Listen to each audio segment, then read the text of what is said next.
దేవుణ్ణి దేవుళ్ళ చూడటమే నీ ఫ్యూచర్.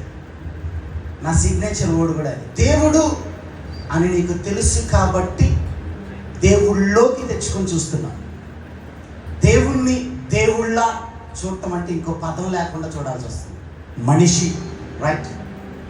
మీకు ఇలా చెప్తాను, మనిషి, రైట్?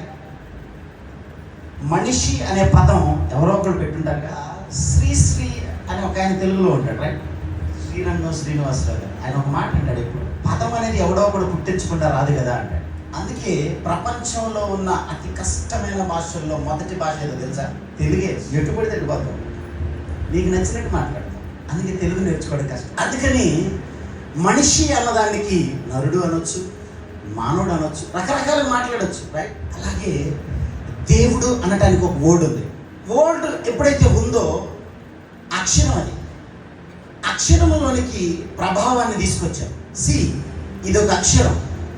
ఈ అక్షరములోనికి ప్రభావాన్ని నువ్వు తీసుకొచ్చావు. ప్రభావం పెద్దదా, అక్షరం పెద్దదా? కదా. అక్షరము ప్రభావాన్ని క్యారీ చేస్తుంది. సో ఈ అక్షరం కూడా ఆత్మని క్యారీ చేస్తుంది. హల్లెలూయా.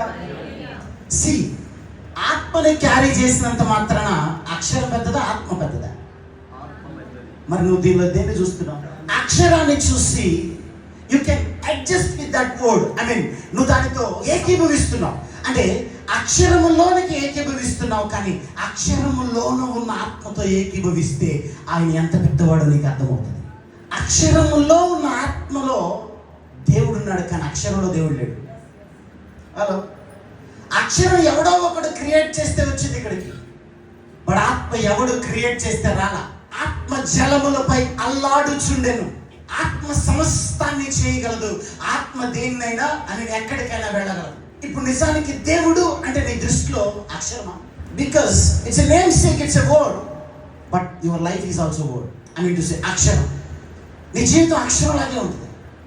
అక్షరము వెనుక ఉన్న ఆత్మ కనుక నీకు బోధపడితే నీ లైఫ్ వేరే లెవెల్ ఉంటుంది.